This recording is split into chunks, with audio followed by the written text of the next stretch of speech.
자, 이제 매수 신청 대리 등 관련한 쟁점들 확인을 하겠습니다. 그래서 이 얘기하려면 먼저 출발점 자체가 저것부터 시작해야 돼요.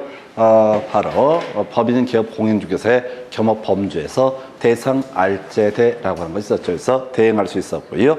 이때 대행이라고 하는 것은 분양대행, 관리대행이라고 했었고 그 객체는 주택과 상가라고 얘기를 했었고요. 상담이라고 하는 걸 할 수가 있었죠. 그 다음에 알선이라고 해서 도배, 이사업체 소개 등 용역 알선이라는 개념이 하나의 이슈가 됐었고 그 다음에 권리분석, 취득 알선이라고 하는 걸 할 수가 있었습니다.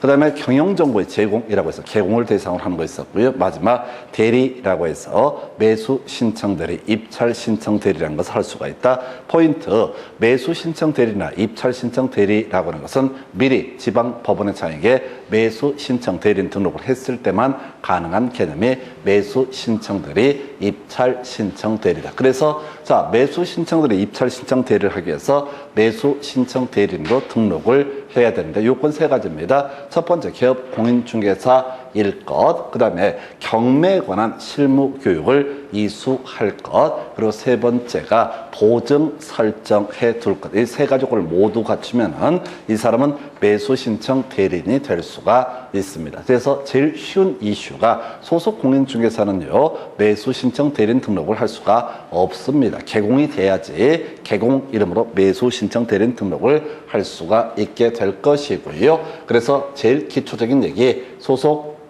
공인중개사 매수 신청 대리인 될 수 없고요.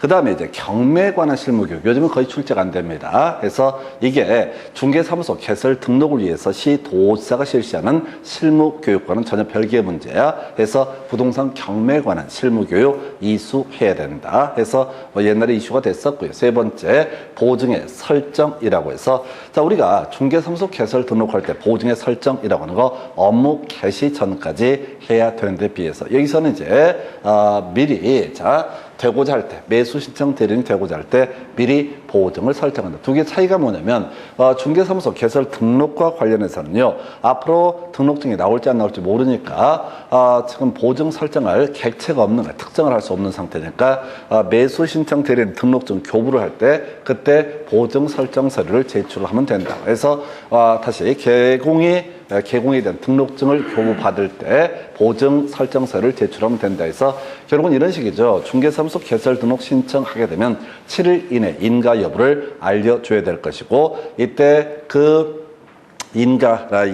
서류가 인가 소식이 통지가 되게 되면 그때 보증을 설정할 것 이렇게 돼 있었는데 이때는 미리 개설 등록 신청하기 전에 매수 신청 대리인 등록 신청하기 전에 미리 중개사무소가 특정이 되어 있기 때문에 보증을 설정해야 된다. 여기서 이제 출제 이슈가 됐던 게 설정 금액이 있었죠. 바로 법인인 기업 공인중개사 주된 사무소 기준 2억 이상, 분사무소당 얼마 1억 이상이라고 하는 거, 이런 것들이 이슈가 됐어요. 금액 똑같습니다. 근데 여기는 거의 요즘엔 출제가 안 되고요. 개공 얘기 정도만 가지고 소공은 중개자 매수 신청 대리인 등록을 할 수 없다. 그냥 큰 그림 정도만 기억을 하시면 돼. 요즘에 깊이 안 내고 있어요. 그리고 이 파트에서 출제 이슈가 되는 것은 아주 유용화되어 있습니다. 바로 등록이라고 하는 거. 해서 앞에 요건을 다 충족을 했다고 했을 때 중개사무소 소재지 관할 지방법원의 장에게 뭘 해야 된다? 매수 신청 대리인 등록을 해야 된다. 그래서 요것도 한 문제짜리. 해서 중개사무소 관할 지방법원의 장에게 매수 신청 대리인 등록을 해야 된다. 그러면 이제 여기서 이제 사이드로 구성되는 주제가 등록 취소라는 개념이 있게 됩니다. 그래서 앞에서 개공이 돼야만이 뭘 할 수 있다? 매수 신청 대리인 등록을 할 수가 있다. 그러면 중개업을 폐업하게 되면은 이때는 개공이 아니기 때문에 당연히 매수 신청 대리인의 등록 요건 자체가 결격 사유에 발생이 되기 때문에 이때는 반드시 어떻다? 등록을 취소해야 된다. 해서 취소해야 된다. 할 수 있다. 쟁점되고요. 폐업 대신에 장난치는 게 뭐가 되겠어? 휴업이라고 하는 것은 매수 신청 대리인 등록 취소 사유가 아니다라고 할 것, 요렇게 가게 될 테고요. 등록이 취소가 됐습니다. 그럼 우리가 앞에서 그런 거 있었죠. 중개사무소 개설 등록의 결격 사유라고 해서 미성한파라고 해서 미성년자, 피성년 후견인, 피한정 후견인 파산 선고를 받고 복권되지 아니한 자 이런 개념들이 있었고요. 그 다음에 집자 업업 해서 집행유예 기간 중에 있는 자, 자격 정지 기간 중에 있는 자, 업무 정지 기간이 경과되지 아니한 자 이런 거 있었고요. 그 다음에 금벌자계라고 해서 금고 이상의 실형을 선고받고 3년이 경과되지 아니한 사람, 이 법을 위반해서 300 이상의 벌금형을 선고받고 3년이 경과되지 아니한 사람 뭐 이런 주제들 있었습니다. 그러면 자격 취소되고 나서 3년이 경과되지 아니한 자, 개설 등록이 취소가 되고 나서 3년이 경과되지 아니한 자. 그래서 여기서 무슨 얘기하려고 이 긴 얘기를 하냐면 원래 매수 신청 대리인 등록이라는 것도 등록 취소가 되게 되면 잘못했을 때 3년 내는 컴백을 할 수 없다. 재등록을 할 수가 없다. 그런데 지금 폐업 때문에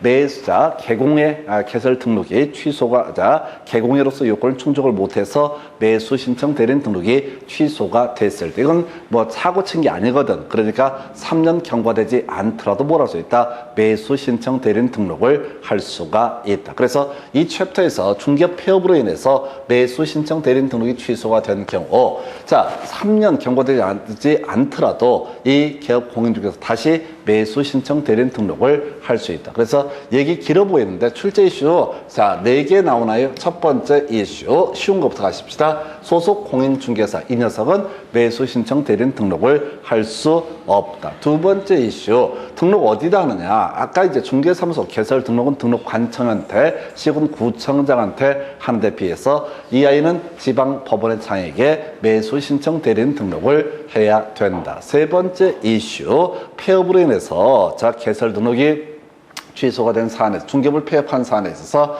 매수 신청 대리인 등록을 취소해야 된다. 네 번째 쟁점 이렇게 폐업 때문에 매수 신청 대리인 등록이 취소가 된 사안에 있어서는 3년 경과되지 않더라도 다시 뭘 할 수 있다. 매수 신청 대리인 등록을 할 수가 있다. 요 네 개 가지고 출제 포인트를 삼게 됩니다. 그래서 왠지는 몰라 이것만 계속 출제가 되는 이슈.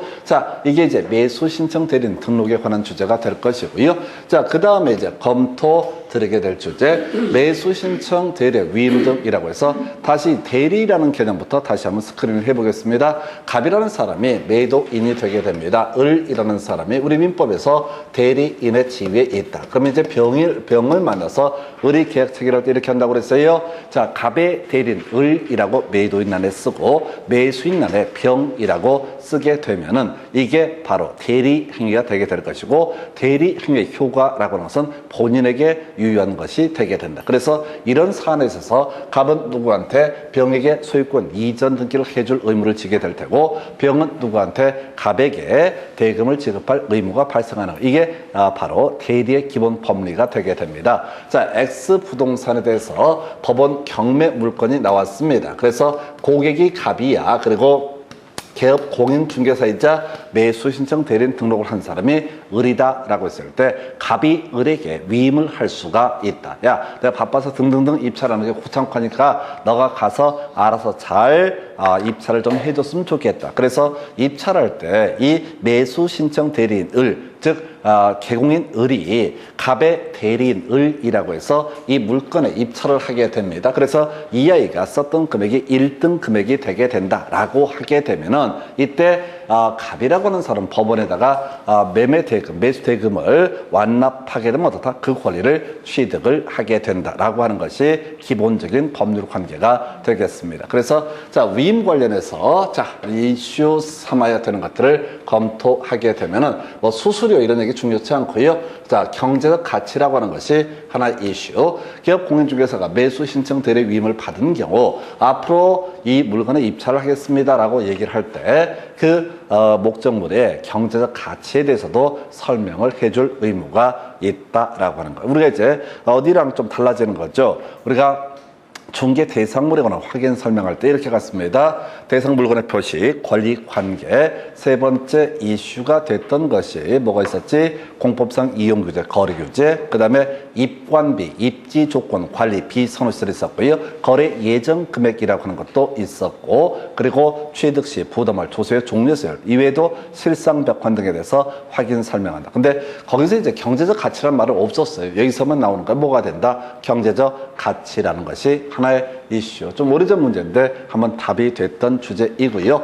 매수 신청 대리 객체는 대리 객체라고 하는 것은 중개 대상물하고 동일한 논리 구조로 되어 있습니다. 토지, 건물, 그 밖의 정착물, 등기된 임목, 공장재 등 광업재 등 이런 것이 중개 대상물이자 매수 신청 대리의 객체, 중요치 않아 이런 것들. 그리고 나서 검토 드리게 될 것이 바로 매수 신청 대리인의 권한이라고 하는 거. 요게 또 한 문제짜리가 되게 됩니다. 해서 자, 지금 이제 스토리가요. 매수 신청하고요. 매수 신고라고 하는 것이 나와 있습니다. 매수 신청이 있고 매수 신고라는 개념이 나와 있다. 해서 매수 신청은요. 같이 올림픽 정신으로 그 경매 과정에 참여하게 되는 것을 뭐라고 한다? 매수 신청이라고 얘기를 하게 됩니다. 자, 그리고 매수 신고라고 하는 개념은 결승선에 미리 가서 기다리고 있다라는 개념을 매수 신고라고 부르게 됩니다. 그래서 매수 신청, 이게 이제 별 내용이 아닌데 단순하게 가셔야 돼. 매수 신청 대리인이 대리할 수 있는 것은 매수 신청을 대리할 수 있고 매수 신고를 대리할 수 있다. 매수 신청을 대리한다는 얘기는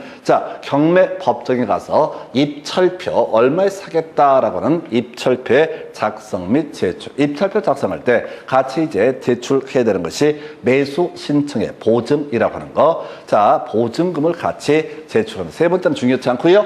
입찰표 작성 제출하고 매수 신청 보증의 제공이라고 하는 거. 누가 매수 신청 대리니 누구 고객을 대리해서 이걸 입찰표에 자, 입찰표 넣고 입찰함에다가 입찰표 넣고요. 그다음에 보증도 같이 넣을 수가 있다. 이게 이제 매수 신청의 대리라는 개념이 될 테고, 그 다음에 매수 신고의 대리라고 하는 거. 자, 개념 설명드릴까요? 공유자의 우선 매수 신고, 임차인의 임대주택 우선 매수 신고, 차순위 매수 신고 등 나와 있죠? 해서 공통적인 이슈가 신고 나와 있죠? 개념을 설명드리겠습니다. 자, 우리가 민법에서 공유라는 개념을 공부를 하죠. 갑이 60%의 지분을 가지고 있고, 을이 40%의 지분을 가지고 있다. 이 공유 관계에서 법률 관계를 보게 되면 공유라는 개념을 보게 되면 지분 처분의 자유가 인정되게 된다. 갑은 을의 동의를 받을 필요 없이 자신의 지분을 어떻다 처분할 수 있다. 이걸 달리 얘기하면 이 지분에 대해서 돈 빌리고 저당권을 설정을 할 수도 있다. 이런 논리 구조가 되게 됩니다. 그리고 나중에 공유 관계에서는 공유물에 대한 분할 청구라고 하는 개념도 빈정이 되게 된다라고 할 것. 해서 갑이 예를 들어 병이라는 사람한테 돈을 빌리고 저당권을 설정했는데 이 병이라는 사람이 입장에서 갑이 채무를 변제하지 않자 이 사람의 지분 자체를 경매에 붙여버릴 수가 있습니다. 그러면 이제 사람들이 이 지분을 사겠다고 경매 입찰을 하게 될 테고 가장 높은 금액을 쓴 사람이 낙찰을 받게 될 것이다. 이게 기본 관계인데 이 을이라는 사람이 보아하니 자, 가서 법원에 가서 조용히 얘기를 합니다. 어떤 놈이 1등을 하든 간에 내가 그 금액을 지불하고 이 지분을 사겠다라고 미리 신고를 합니다. 이게 바로 공유자의 우선 매수 신고라는 개념이야. 그러면 딴 놈들이 아무리 뒤지게 해서 1등 금액이 얼마가 되든 간에 바로 매수 신고를 한 을이라는 사람이 어떻다? 우선적으로 낙찰을 받는 제도, 이걸 공유자의 우선 매수 신고라고 얘기합니다. 금액은 모르지만 을은 이미 알고 있습니다. 자, 1등, 무조건 자기가 1등을 할 수가 있다는 거. 이게 공유자의 우선 매수 신고. 자, 을이 바빠. 그러면 매수 신청 대리인을 위임을 줘서 얘한테 가서 얘가 뭘 할 수 있다? 바로 공유자의 우선 매수 신고라는 것을 할 수가 있다. 두 번째, 임대주택에 있어서 임차인의 우선 매수 신고. 똑같은 구조야. 자, 어떤 주택이 있습니다. 갑 소유의 주택이고요. 갑이 병한테 돈을 빌리고 저당권을 설정합니다. 그리고 이 토지에 이 주택에 을이라는 임차인이 존재한다라고 한번 전제를 해보겠습니다. 임차인이 먼저 존재한다고 전제를 해야지 얘기가 전개가 됩니다. 자, 말소 기준 권리, 저당권보다 선순위 권리자 임차인이라는 사람이 있다고 치고 그건 중요한 건 아니고 이게 경매가 넘어가게 되면 이제 사람들이 입찰을 하겠죠. 그때 을이라는 사람이 가서 조용히 얘기합니다. 나 임차인이야 라고 얘기하고 어떤 놈이 1등을 하든 간에 내가 먼저 그 금액을 지불하고 우선 내가 낙찰을 받겠다라고 하는 거, 이걸 임차인의 우선 매수 신고라고 하는 것을 한다. 을이 바쁘면 누굴 시킬 수 있다? 바로 매수 신청 대리인을 시켜서 우선 매수 신고를 할 수가 있다. 물론 여기서 제일 중요한 출제 포인트는 차순위 매수 신고라는 개념입니다. 이건 뭐냐면은 이번에 내가 입찰에 참여합니다. 입찰에 참여하는데 보니까 아슬아슬하게 떨어졌어. 그럼 어떻게 해야 돼? 그때 손을 들고 얘기합니다. 자, 1등 한 사람이 그 대금을 지불을 하게 되면 그 사람이 낙찰을 받을 텐데, 문제는 1등 한 사람이 매각 대금을 완납하지 않는 경우도 혹시 존재할 수도 있다. 그러면 다시 재입찰을 붙일 것이 아니라 내가 저 금액을 내고 우선적으로 낙찰을 받겠다라고 하는 것을 뭐라고 한다? 차순위 매수신고. 그 개념상 이 차순위 매수신고든 공유자의 우선 매수신고든 임차인의 우선 매수신고든 약간의 요건 차이는 있지만은 요건을 충족하면 딴 애보다 우선적으로 낙찰을 받을 수 있는 것을 가리켜서 매수신고라고 부르게 됩니다. 그래서 매수신청 대리인이 대리할 수 있는 게 뭐라고요? 자, 바로 매수 신청을 대리할 수 있다. 또 하나가 뭐라고요? 매수 신고를 얻어다 대리할 수 있다. 중간에 돌려줄 것을 요청하는, 이건 중요한 게 아니야. 길어서 안 나오니까 신경 쓰지 마시고. 그래서 시험 지문에 그렇게 나와서 매수 신청 대리는 법원에 부당한 매각 허가 결정에 대해서 항고할 수 있다. 안 된다고 매수 신청 대리인이 할 수 있는 게 뭐라고요? 바로 매수 신청하고 매수 신고라고 하는 것을 할 수가 있다. 이렇게 이제 그림을 잡게 됩니다. 그래서 매수 신청과 매수 신고라는 것을 할 수 있다. 다른 거 못해요? 매수 신청과 매수 신고라고 하는 거 해서 이렇게 권한 나와 있고요.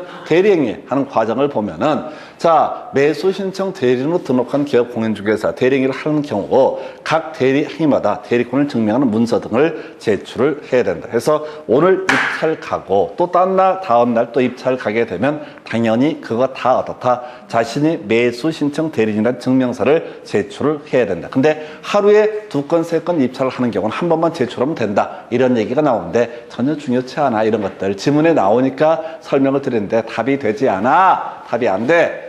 그리고 나서 지금 매수 신청 대리인으로 등록한 기업 공인중개사 직접 매각 장소 법원에 출석을 해야 된다. 이런 게 나오는데 중요치가 않아.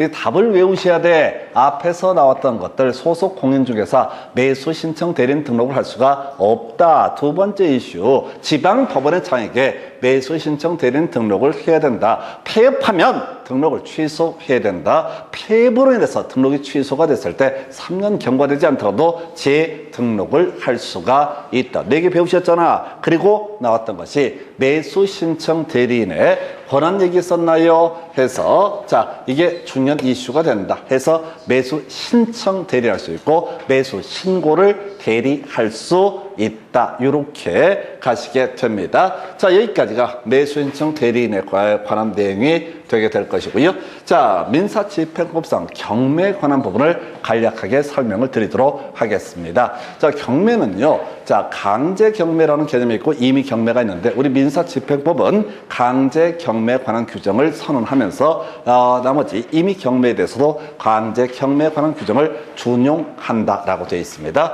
자, 그래서 지금 이제 경매라고 하는 것을 뭐 따로 교육을 받기도 하시는데 아무것도 없어요. 별것도 없어. 실질적으로는 이건 절차법이다 보니까 약간 테크니컬한 부분을 제외하고는 우리 시험용으로 할 때는 정말 간단한 것이 경매라는 주제가 되게 됩니다. 자, 그래서 제일 먼저 경매 신청이라는 주제가 나와 있어요. 그래서 자, 이런 식이죠. 갑이라고 하는 사람이 X 부동산을 소유하고 있다. 을이라고 하는 사람이 이 사람한테 금전채권 돈 받을 게 있다라고 한번 해보겠습니다. 갑이 을에게 채권을 변제하지 않게 되면 을은 갑에 대해서 자, 대여금 반환 청구 소송을 제기를 합니다. 그럼 법원의 판사가 갑은 을한테 돈 갚아라 라는 판결문을 주게 됩니다. 그럼 이제 판결문에 승소한 이 사람은 판결문을 첨부해서 다시 법원에 가서 X 부동산에 대해서 뭘 할 수 있다? 경매 신청을 할 수 있다. 이걸 이름하여 뭐라고 한다? 판결문을 들고 가서 경매 신청한다고 해서 강제 경매 신청이라 부릅니다. 우리가 저당권이나 전세권을 가지고 있는 사람이 일정한 경우에 경매 신청한다. 그건 지들 요건, 지들 마음 내키는 대로 경매 신청할 수 있으니까 그걸 임의 경매라고 얘기를 하고, 여기서는 뭐라고 해요? 강제 경매는 판결문을 가지고 가서 경매 신청하는 것을 것을 강제 경매라고 얘기를 하게 된다. 요렇게 그림을 잡게 되겠고요. 중복 신청 한번 답이 됐는데 몰라도 돼. 자, 일단은 경매 신청이 있게 되면은 법원에서는 뭘 한다고요? 배당 요구의 종기라는 것을 정하고 배당 요구를 하도록 안내를 합니다. 가십시다. 자, 스토리가 어떻게 가는 거냐면, 자, 지금 갑소유의 X 부동산에 대해서 경매 신청이 있다. 그러면 이때 법원에서는 뭘 하냐면 이 부동산에 대해서 경매 들어갑니다 라고 경고문 붙이는 거, 경매 개시 결정의 등기라고 하는 것을 등기소에 촉탁을 합니다. 야야, 이거 경매 붙일 거니까 딴 놈 잘 모르고 사면 피보니까 미리 경고를 해주는 거야. 경매 개시 결정의 등기가 갖는 의미는 뭐죠? 바로 말소 기준 권리. 다시 갑시다. 우리 민법 할 때, 등기법 할 때 맨날 나오는 얘기 중에 하나가 말소 기준 권리 이런 게 있죠. 저당권, 근저당권, 담보 가등기, 압류 등기, 가압류 등기, 경매 개시 결정 등기 중에서 등기부상 가장 선순위에 있는 권리를 뭐라고 한다? 말소 기준 권리라고 부른다. 다시, 자, 경매가 진행되면 낙찰을 받고자 하는 사람 입장에서는 가장 기본적인 권리 분서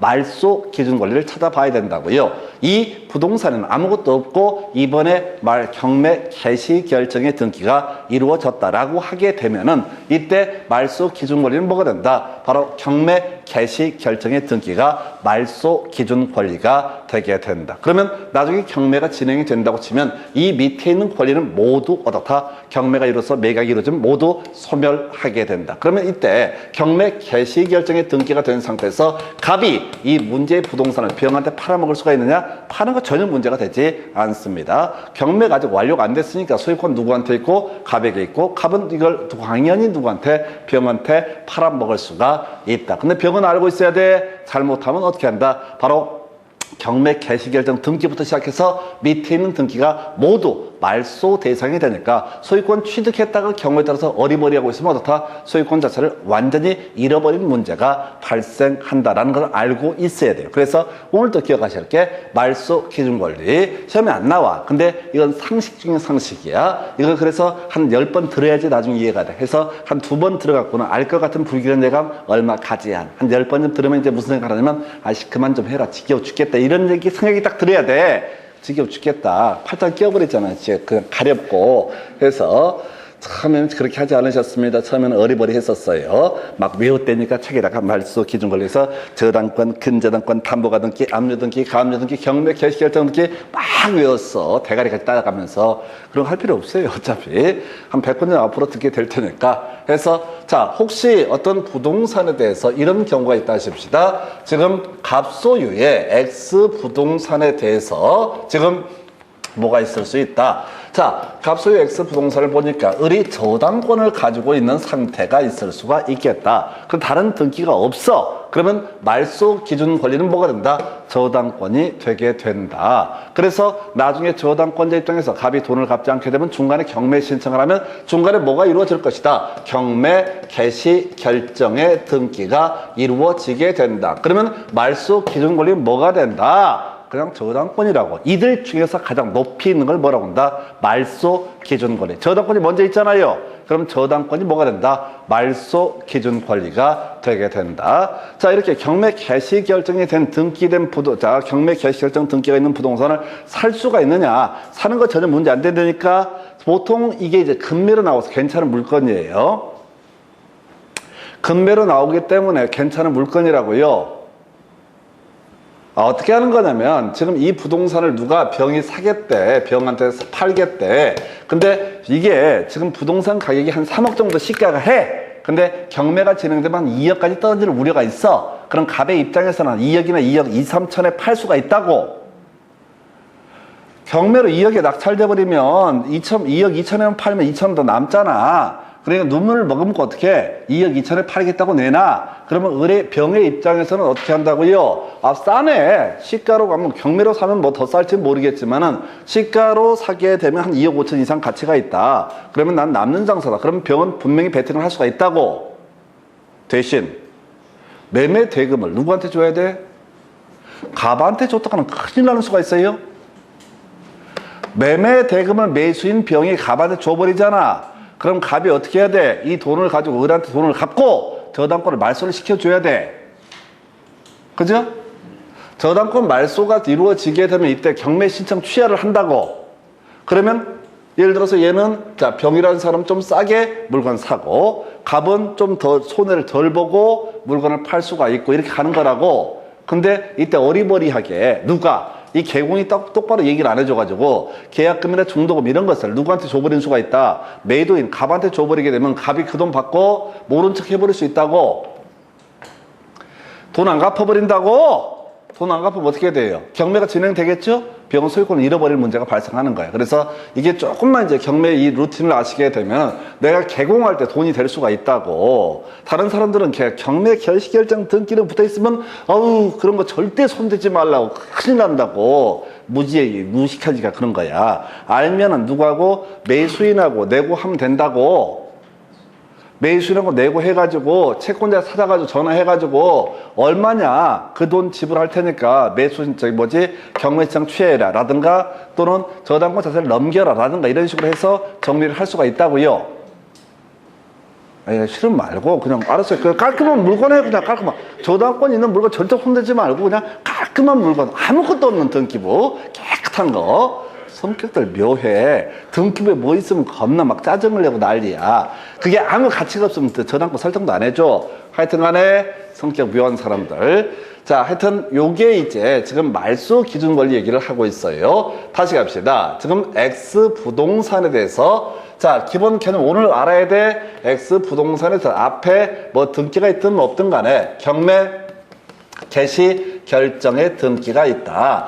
법원에서 등기서에 촉탁한다고요. 야 경매 붙였으니까 딴 놈들한테 알고 사라고 경고를 해줘 라는 게 경매 개시 결정 등기의 촉탁이야.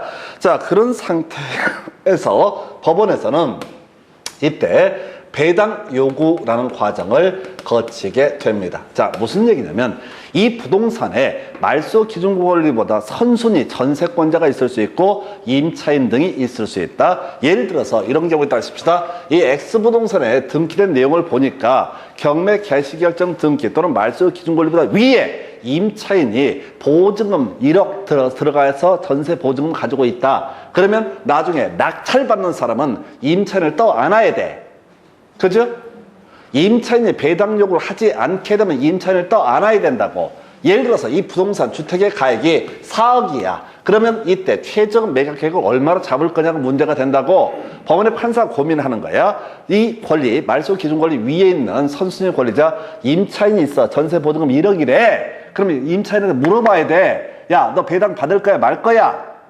그럼 임차인이 배당을 안 받겠다고 할 수도 있어. 왜? 낙찰 받는 놈이 나를 떠 안아라 이거야. 소유자가 바뀌더라도 나는 계속 임차인으로 지위를 유지하겠다 이렇게 나올 수 있다고. 또 경우에 따라서 아우는 이놈 집구석 꼴 보기 싫어가지고 시끌시끌해서 못 살겠네 해서 그럼 배당 요구하고 난 받고 나갈래 이렇게 할 수도 있다고. 그러면 제일 선순위 권리가 임차인이고 임차 보증금 1억이라고 만약에 전제를 했을 때 만약에 임차인이 배당 요구를 하게 되면 최저 매각 가격은 얼마부터 설정하면 되겠다. 3억부터 설정을 하면 되는 거죠. 그죠? 그 다음에 이 사람이 배당 요구를 하지 않는다라고 하게 되면 다시 배당 요구를 하게 되면은 깨끗한 배당 요구를 하면 4억으로 설정이 되는구나. 배당 요구를 하면 낙찰받는 깨끗한 물건을 취득을 하게 되니까 4억을 최저 매각 가격으로 결정을 할 테고 배당 요구를 하지 않게 되면 1억도 알아야 되잖아. 그러니까 최저 매각 가격을 얼마? 1억으로 3억으로 설정을 하게 된다. 이런 논리 구조야. 그래서 이게 지금 경매 개시결정 등기가 있다고 해서 바로 경매가 들어가는 게 아니라 최저 매각 가격을 결정을 해야 된다. 최저 매각 가격을 결정하려면 기존의 권리자 중에서 남겠다는 사람과 그냥 빠져나가겠다는 사람 이걸 확인해 봐야 돼. 이게 배당 요구하십시오라는 얘기고 법원에서는 무한대로 인정하는 게 아니라 일정한 날짜를 정해주겠지. 언제까지 배당 요구를 하십시오라고 하는 배당 요구의 종기를 정해주게 된다. 그러면 사람들이 배당 요구할 수도 있고 안 할 수도 있을 것이다.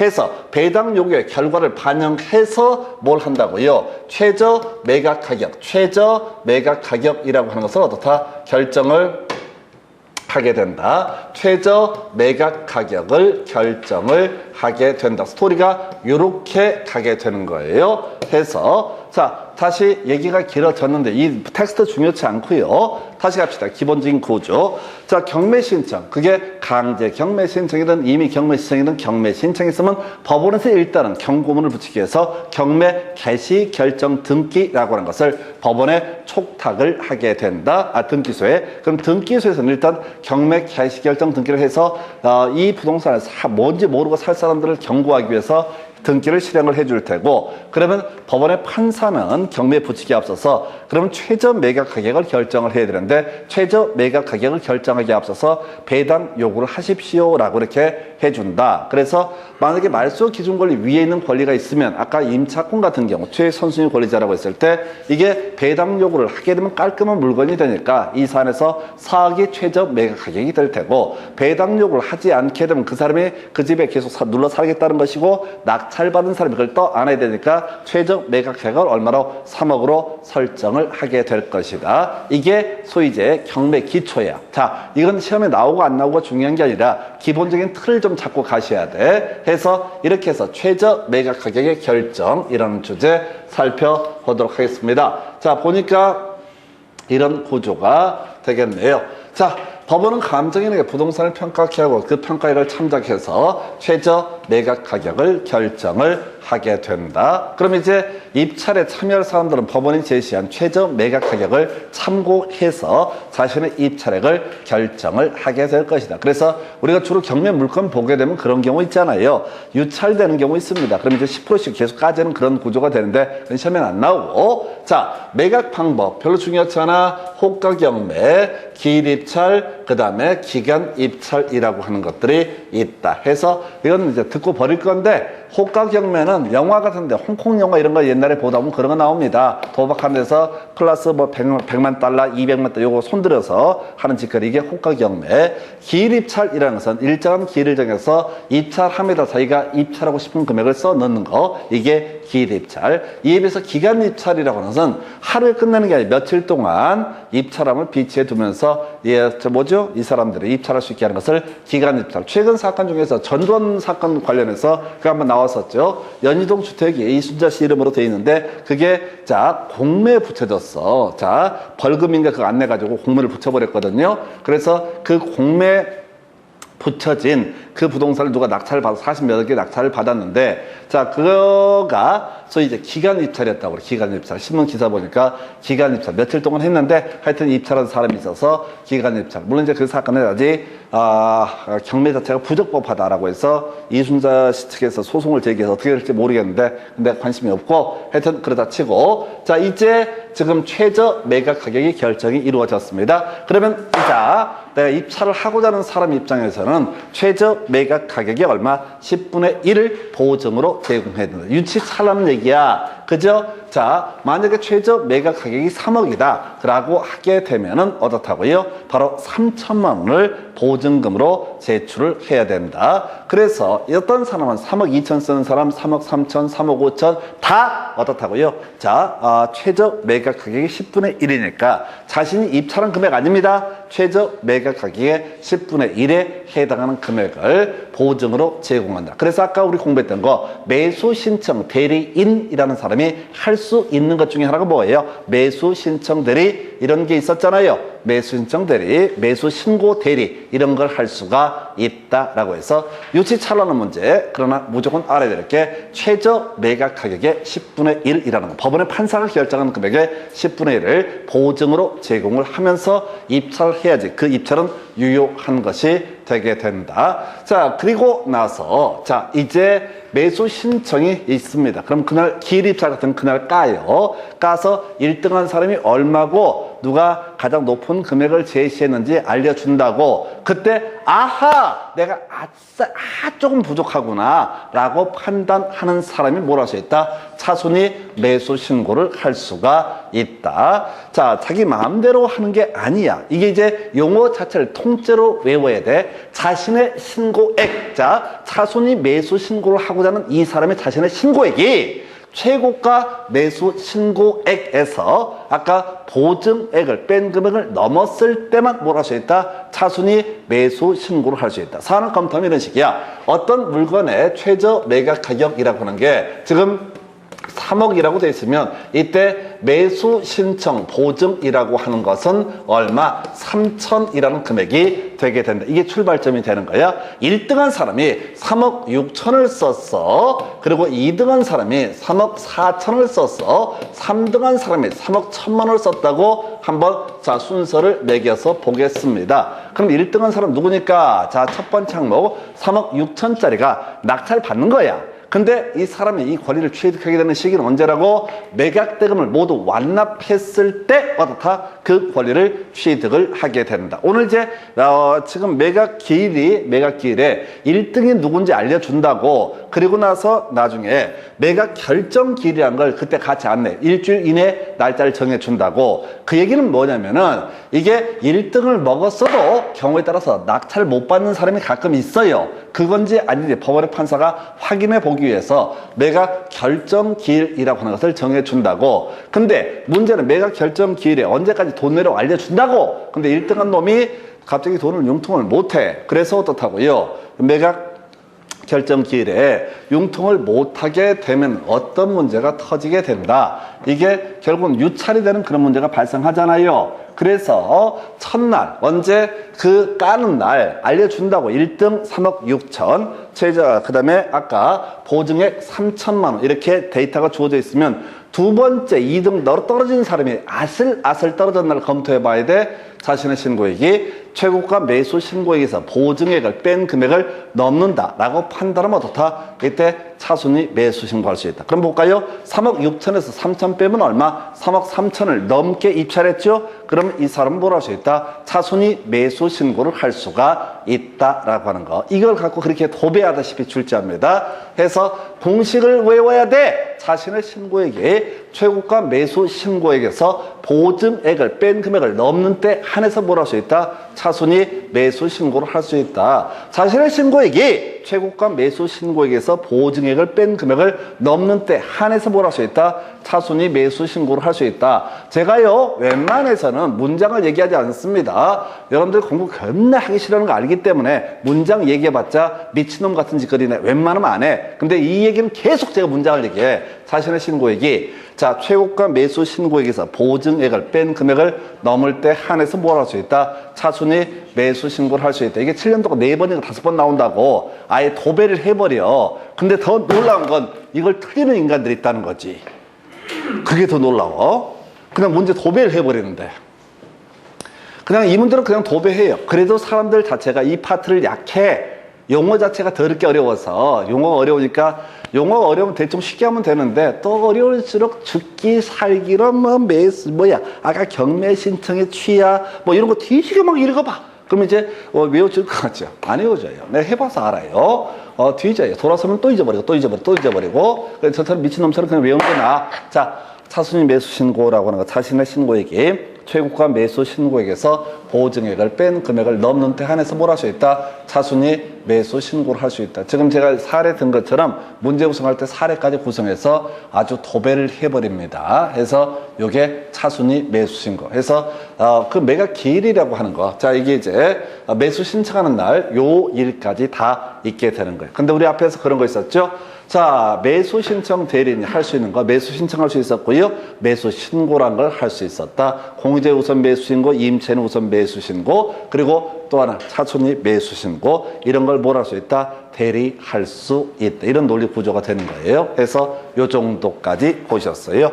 자, 그래서 이제 매각 결정 매길 자 일주일로 정하게 될 테고 이제 판사가 확인해 봅니다. 이게 다 온당한 사람인지 1등한 사람이 흠결 요건은 없는지를 확인해 봐서 별 문제가 없으면 매각 허가 결정을 하게 됩니다. 근데 자 이게 이제 이런 경우가 있어요. 이건 뭐 그렇게 시험용으로 중요한 얘기는 아닌데 자, 이런 사안이 한번 있다고 해보겠습니다. 자, 지금 보니까 갑이라고 하는 사람이 X 부동산의 소유자가 될 테고 을이 저당권자가 되게 됩니다. 그래서 갑이 을한테 돈을 못 갚으니까 자, 을이 경매 청구를 하게 됩니다. 경매가 진행이 되게 됩니다. 그래서 이 갑이란 사람이 보니까 이게 한 1억 정도의 가치가 있다고 치고 보니까 1차 입찰, 2차 입찰, 3차 입찰, 이게 한 5천까지 떨어지는 거야. 그래서 갑이 안 되겠다 싶어서 지가 직접 입찰을 했다. 예, 갑은 낙찰을 받을 수가 없습니다. 자신이 채무자이면서 저당권 설정자가 되는 경우 낙찰을 못 받는다고요. 근데 그러면 법원의 판사가 매각 허가 결정을 해주면 안 되거든. 근데 법원의 판사가 실수로 매각 허가 결정을 했을 때 다른 사람이 손들고 저 죄송한데요 2등 했던 사람이 얘기하겠지. 쟤는 입찰할 자격이 없습니다 라고 주장을 할 수 있다는 얘기야. 그걸 우리가 부당한 매각 허가 결정에 대한 항고라고 이렇게 얘기를 합니다. 한 당 위인한테 판단을 받겠다 이런 얘기야. 예, 근데 맨입으로 안 되고요. 이때는 매각 대금의 10분의 1에 해당하는 금전 또는 유가 증권을 공탁해야만이 뭘 할 수 있다? 그 판사의 결정에 대해서 항고할 수 있다. 아까 우리가 공부했던 것 중에 하나가 그런 게 있었죠. 자, 최저 매각 가격의 10분의 1에 해당하는 금액을 매수 신청 보증으로 제공을 한다라고 설명을 드렸었고요. 여기서는 이미 매각 대금이 확정이 됐으니까 매각 대금의 10분의 1에 해당하는 금전 아니야 또는 유가 증권 등을 공탁을 하고 나서 다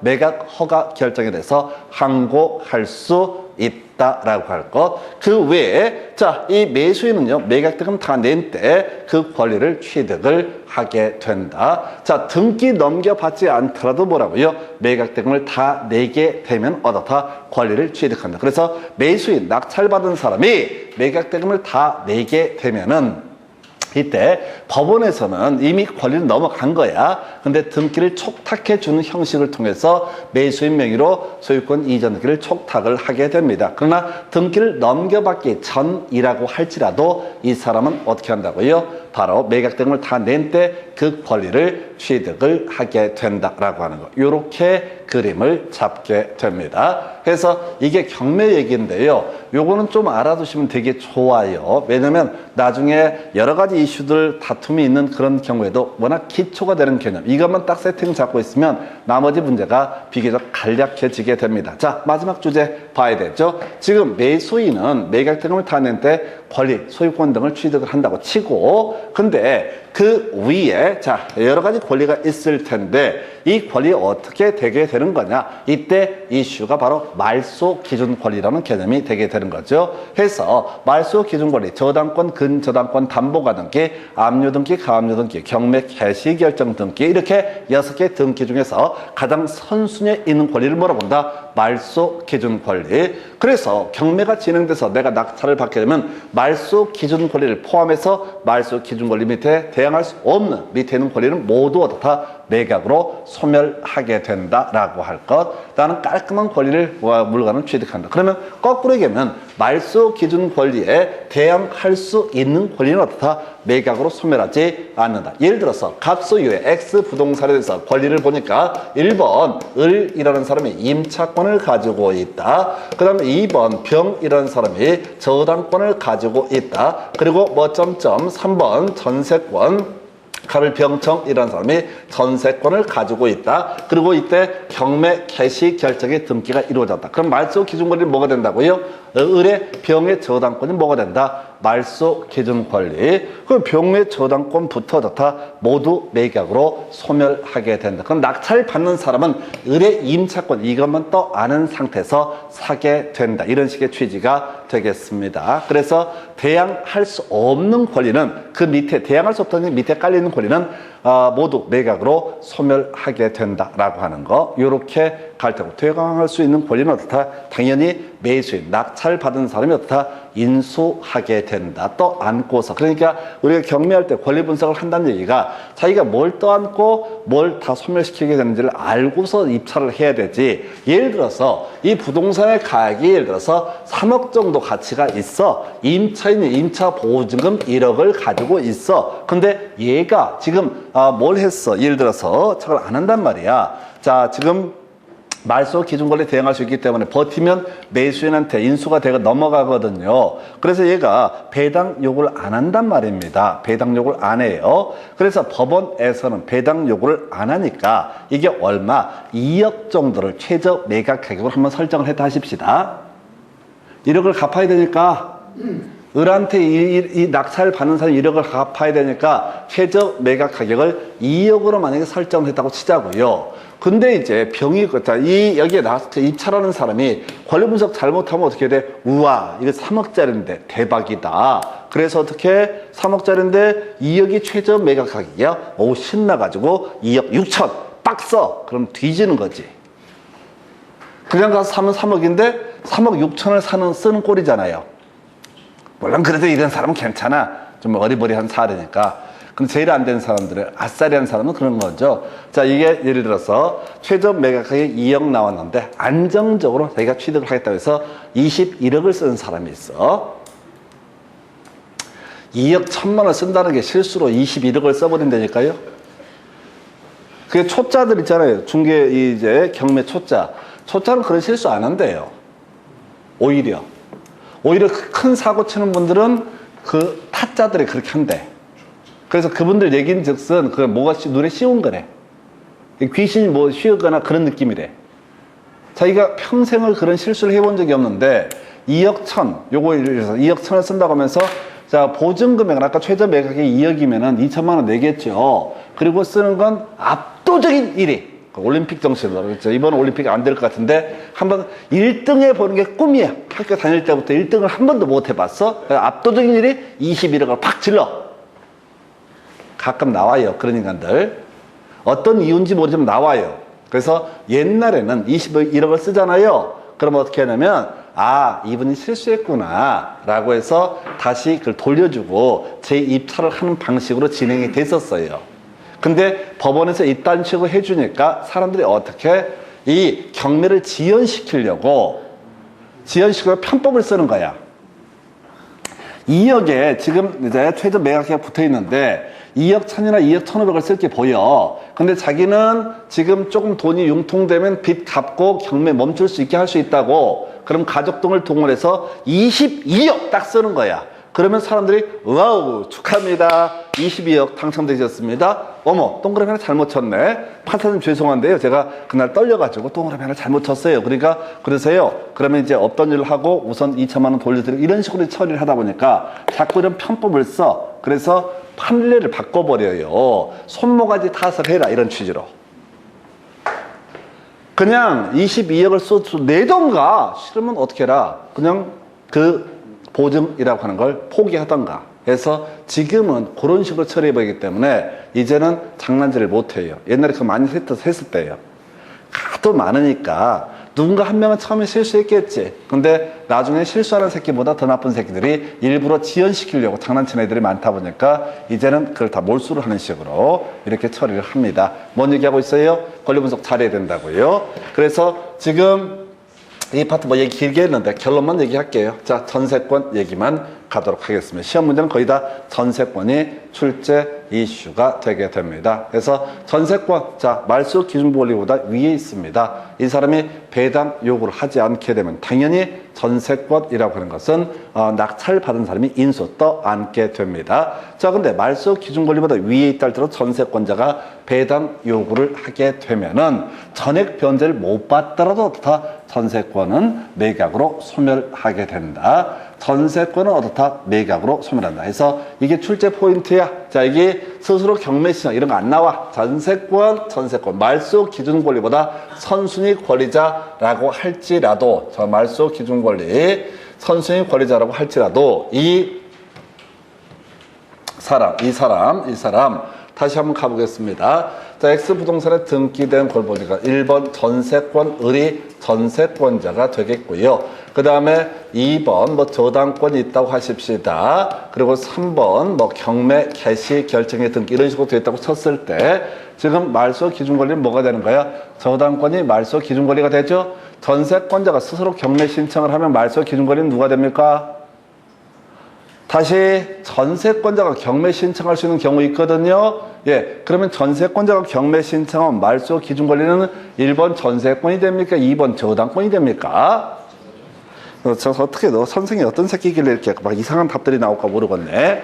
지금 다시 설명드릴게요. 아, 나 진짜 짜증날라고 그러네. 아까 얘기했잖아요. 말소 기준 권리는 저당권, 근저당권, 담보가등기, 압류등기, 가압류등기, 경매 개시결정 등기 이렇게 6개 등기 중에서 가장 선순위에 있는 걸 뭐라고 한다? 말소 기준 권리. 이제 설명드렸어요. 다시 설명드립니다. 물 질문합니다. 자, 1번이 전세권이냐, 2번이 저당권이냐, 3번이 경매 개시결정 등기라고 돼 있을 때 전세권자가 경매 신청을 하게 되면 말소 기준 권리 뭐가 된다고요? 저당권! 전세권 없었잖아요. 말소 기준 권리에. 저당권이라고요. 착각하면 안 돼요.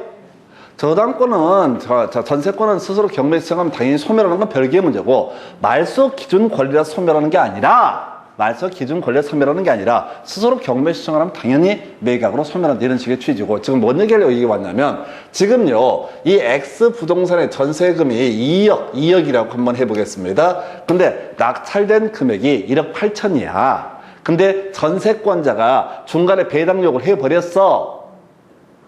배당 요구를 했다고요. 근데 전세권자가 얼마 지금 받아야 돼? 2억 받아야 되죠? 근데 낙찰된 금액이 1억 8천에 불과하다고. 그럼 전세권은 어떻다고요? 매각으로 소멸한다고요. 돈 못 받아도 소멸한다고요. 이렇게 맨날 이렇게 시험 문제를 낸다고.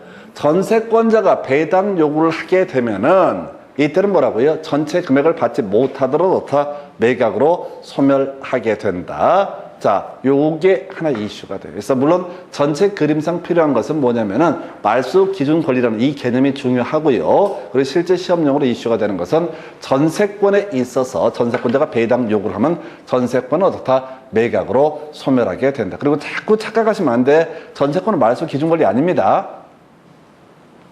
전세권은 말소 기준 권리 아니라고요. 스스로 경매 신청하면 매각으로 소멸하는 건 별개의 문제. 말소 기준 권리라 소멸하는 게 아니라 경매 신청을 해서 소멸하게 되는 거예요. 물론 이제 유치권이라고 하는 건 소멸하지 않고 뭐 이런 게 있는데 큰 이슈는 안 돼요. 이 파트에서는 딱 한 가지 전세권자 말소 기준 권리보다 위에 있다 할지라도 배당 요구를 하면 어떻다? 전액 변제를 못 받아도 매각으로 소멸하게 된다. 이 문제는 거의 전세권의 배당 요구로 거의 100% 귀결이 되게 됩니다. 그래서 여기까지가 경매 과정 보시고 30분 있다 문제 가지고 쟁점들 설명드립니다.